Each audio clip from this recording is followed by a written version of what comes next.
Welcome back to the morning show here on Arise News. It's now time to take a look at news stories making headlines around the globe.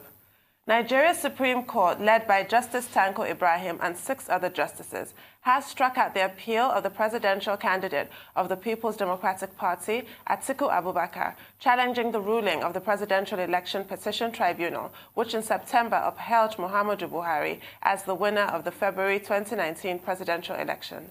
Arise News correspondent Chima Nwankwo reports. The arguments were familiar. Lead counsel to the People's Democratic Party, Dr. Livy Uzuku, argued that the Independent National Electoral Commission indeed had a server and challenged INEC to show where they stored their smart card and PVC data. Counsel to the Independent National Electoral Commission, Yunus Usman, said Atiku Abubakar and the PDP failed woefully to prove that they won the majority of lawful votes cast at the February 2019 election.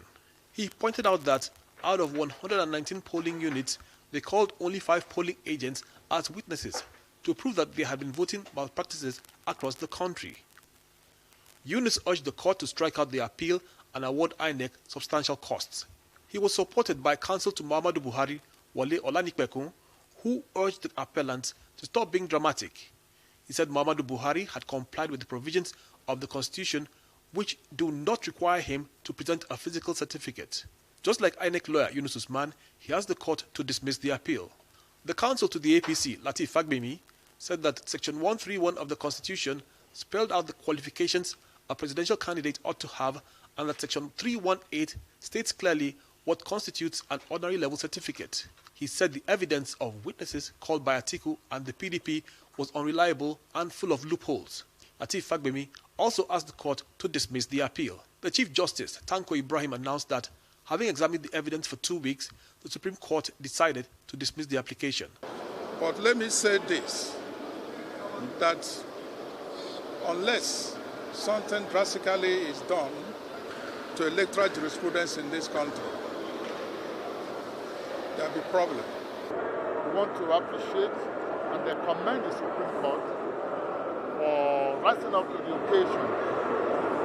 And that's the way it should be, and the judiciary has done well. For us as counsel, we've done our best, and counsel for all the parties have tried. This server, INEC never said there no server. They said INEC had a particular server, www.factsdon'tlienigeria.com. We say INEC does not have that type of server, and they said it is through that server that results were transmitted. The chapter, paragraphs and lines having to do with 2019 election, especially the presidential aspect, has been laid to rest. Justice Ibrahim said that the reason for the dismissal will be announced at a later date. Chima Nwankwo, Arise News. Well, that's the end of the road for Atiku Abubakar and his party, PDP, for now. Better luck in 2023, I imagine. But we wait to hear sort of the reasons for this judgment given by the 7-man panel, but it was unanimous, so case closed at this point. Yes, case closed, but it's also important to take stock of the reactions to the ruling by the Supreme Court. You see that, of course, naturally, the APC and its supporters, and the supporters of President Buhari generally, are excited by the ruling. They have said that, look, this is a good development, and that Atiku Abubakar, Alhaji Atiku Abubakar, and the rest of his team in the People's Democratic Party should join hands with President Buhari to move the country forward, and that he should accept the verdict in good faith.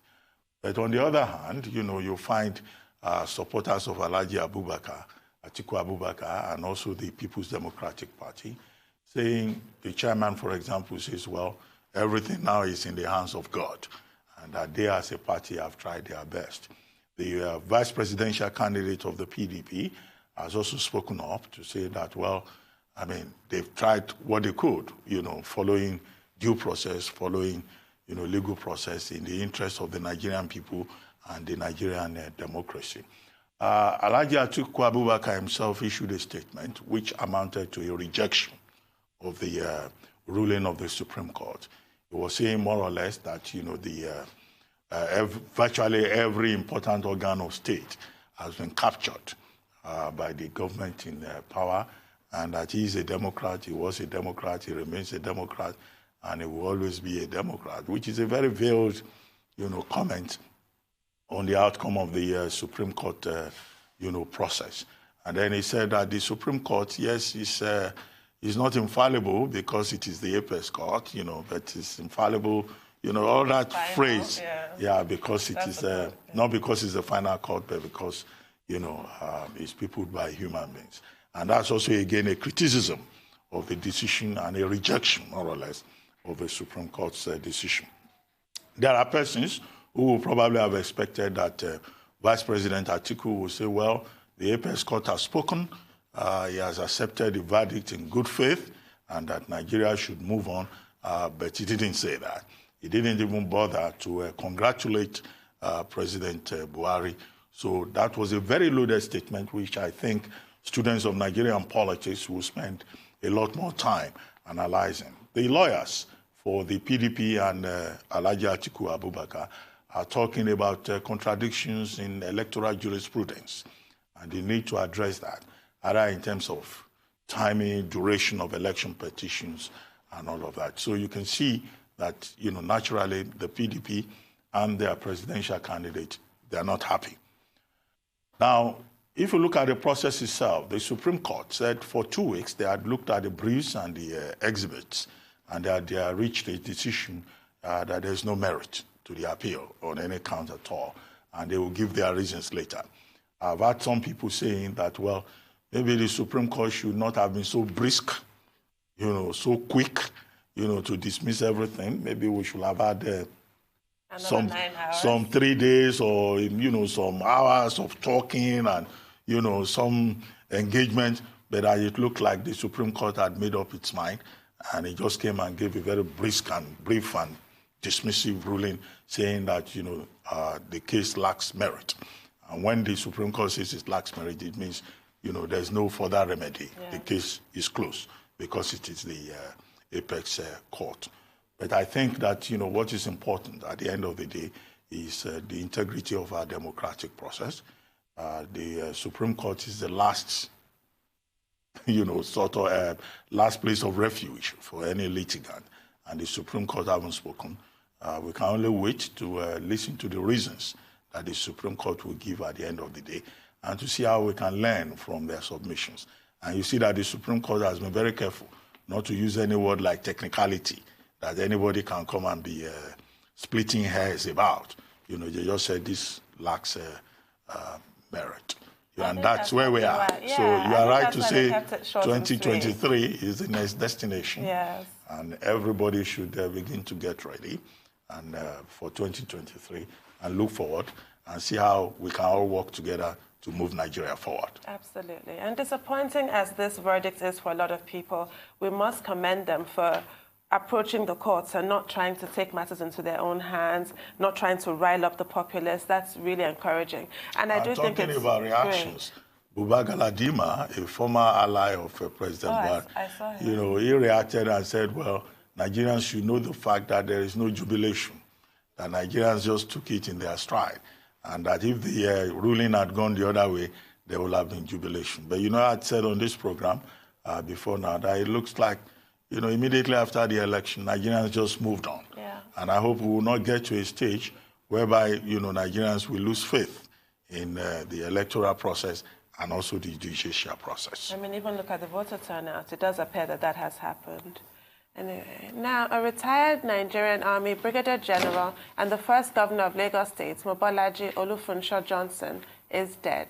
Family sources said Johnson died on Wednesday around 4 p.m. He served as governor of Lagos between May 1967 and July 1975 during the military regime of Yakubu Gowon. He became a director of construction giant Julius Berger Nigeria in 1979 and its chairman in 1996, a post he held until 2009. He was aged 83. May his soul rest in peace. Yes. Well, Mobolaji Johnson, I think, deserves some comment, given his place in the development of Lagos State. and also the role that he played, in the history of Lagos State. But, maybe we'll take a short break, and then when we come back, we'll talk more about Mobolaji Johnson, the first military administrator and first military governor of Lagos State.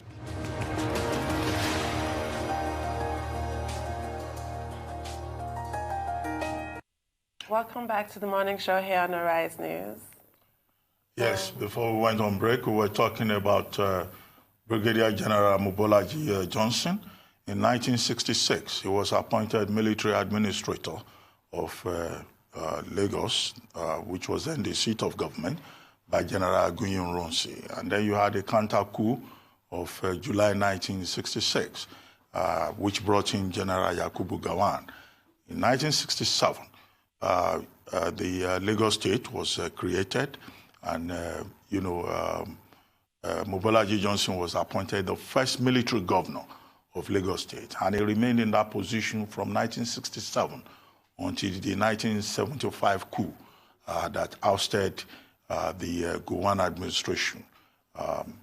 And then, of course, as a military administrator, as the first military governor of Lagos State, he was in a vantage position to lay the foundation for Lagos State as we came to know it eventually. At that time, Lagos State was from Victoria Island to Ikoyi, all the way to Ikeja, and he was responsible for many of the developments that occurred.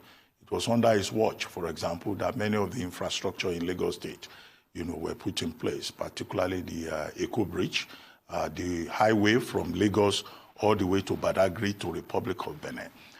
He also constructed the major road from Epe to Ikorodu, and also was responsible under his watch, for the establishment of many of the estates, the industrial estates in Lagos State as we know it today.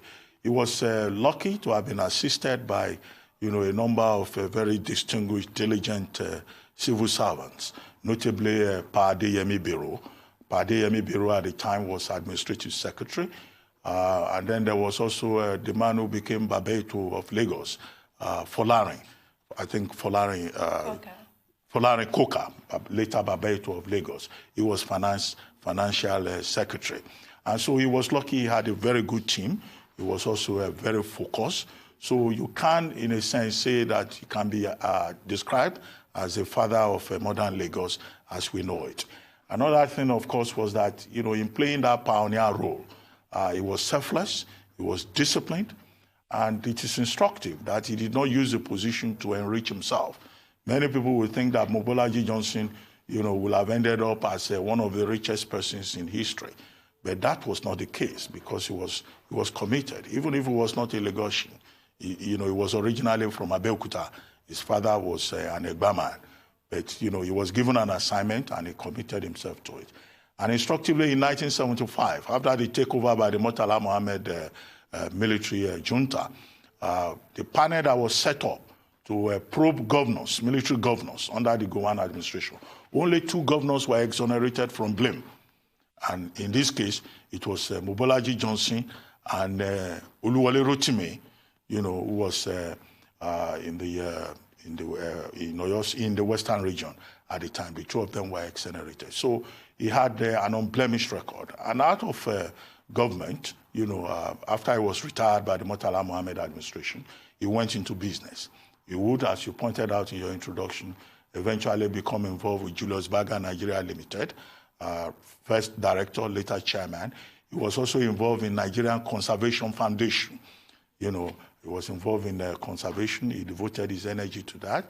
And also, he was very active in his old, schoolboys associations, becoming, in the process, the chairman of the Board of Trustees of the Methodist Boys High School of Lagos, where he finished his secondary school education in 1955. Before then, he was also in Hussey College in Warri, where he spent a year before going to Methodist Boys High School. He trained in Ghana. He was at the military school in Tema, Ghana. From there, he went to the school in Hadashot, Mons Cadet. After that, he proceeded to Sandhurst, and he saw action in Congo, and in other places. He was also briefly involved in the Civil War, and he rose to be Quartermaster General and all of that. So he had a distinguished career, and he also had the gift of longevity. And out of office, he sustained, his reputation for integrity, for gentlemanliness. So his death is a major loss to Lagos State and to Nigeria as an icon, as a role model, as a good example, in terms of governance and accountability. But, having passed on at 83 yesterday at 4 o'clock, I think we can only thank God for his life and commiserate with his family of 3 sons and 1 daughter and many grandchildren. May his soul rest in perfect peace. That's an exemplary life that he led. The decision by the Central Bank of Nigeria, CBN, to restrict individuals and local firms, non-bank financial institutions inclusive, from investing in its open market operations, OMO auctions, may end up providing a welcome boost to one of the world's worst performing stock markets, the Nigerian Stock Exchange, NSE. Holdings of OMO amount to about 2.2 trillion naira, which is $6 billion, a quarter of the assets managed by the pension fund administrators, PFAs, a report by Bloomberg stated. According to a report by Bloomberg, holdings of OMO amount to about 2.2 trillion naira, with the bonds, which yield an average of 15% out of the picture. Funds may turn instead to the local stock market, the 3rd worst performer globally over the past year among benchmark indexes tracked by Bloomberg. Well, a positive, unintended consequence of the CBN trying to clamp down on, how did you describe it, when banks are trying to be too clever by half. This is a really good unintended consequence would be a boost for the stock exchange. Well, you know that the Nigerian Stock Exchange has been having problems. First, after the election, the uncertainty within the economy, as was pointed out in the front page report in this day, led to hundreds of, billions of loss. About 850 billion naira loss was reported. There was also the crisis of investor confidence. And so it's something, of course, that the people in charge of the economy needed to address. But, what the analysts have said about this improvement in the stock market after the OMO auctions restriction by the central bank is that it's more or less an endorsement of the decision that was taken by the Central Bank of Nigeria. And I think that to see the stock market rallying, and recovering should be something that should gladden our hearts. Because what is the overall objective of some of the measures that have been introduced by the Central Bank of Nigeria? It is to unlock economic growth, encourage lending to the rich sector, block arbitrage, block, speculation within the economy. And in this particular story that you have reported, one of the commentators, a gentleman called Mohammed Garuba, he pointed out that, the situation which we had, whereby banks were, taking over the OMO auctions and, just engage in sharp practices was, something that was anomalous and something that the central bank needed to address. So the central bank now pushing individuals and local corporates backed by the banks, looking for easy profits out of the OMO auctions. The analysts are saying that we have seen, an improvement in the stock market. And I think that that is good. Let's see whether that is sustainable and how sustainable it is. And the central bank's determination in continuing to use, OMO auctions more appropriately as a liquidity management tool. But in that report, did you see the massive oversubscription? Yes, in treasury bills, we're told again that, shortly after the central bank took this decision, there's been an oversubscription. There's been demand pressure on treasury bills. So that's why I said the overall indication is that is a good decision.